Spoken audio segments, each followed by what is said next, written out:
मेरी माताओं, मेरी बहनों,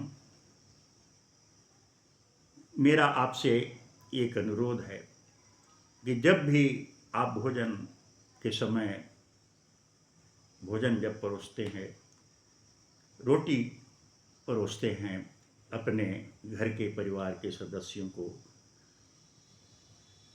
तो आपसे मेरी विनती है कि थाली में कभी 3 रोटी ना परोसा करें। आप कहोगे कि महाराज जी 3 रोटी परोसने में क्या हर्ज है, आखिर खाना ही तो है, 2 खाएं या 3 खाएं।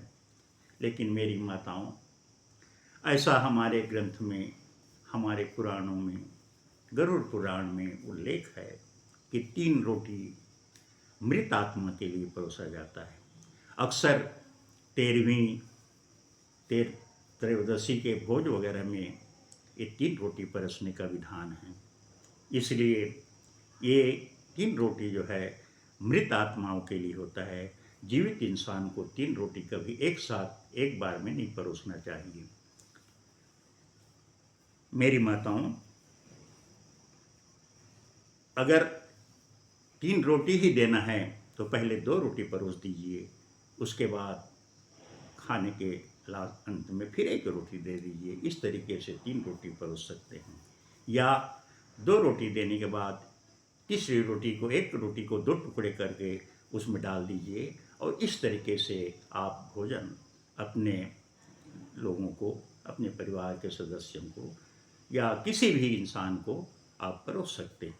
इसलिए मेरी माताओं, आपसे मेरी विनती है कि 3 रोटी अगर परोसेंगे तो वो संबंधित उसका किसी प्रकार का फ़ायदा उससे नहीं होता, उससे उसकी बल्कि नकारात्मक शक्ति उसके शरीर में पैदा होता है और भूत प्रेत पाता है उस रोटी को। भूत प्रेत आदि जो अदृश्य आत्माएं हैं, वो आत्मा उसको पा जाता है और जो खाने वाला इंसान के शरीर में वो किसी प्रकार का कोई उसका फ़ायदा नहीं होता।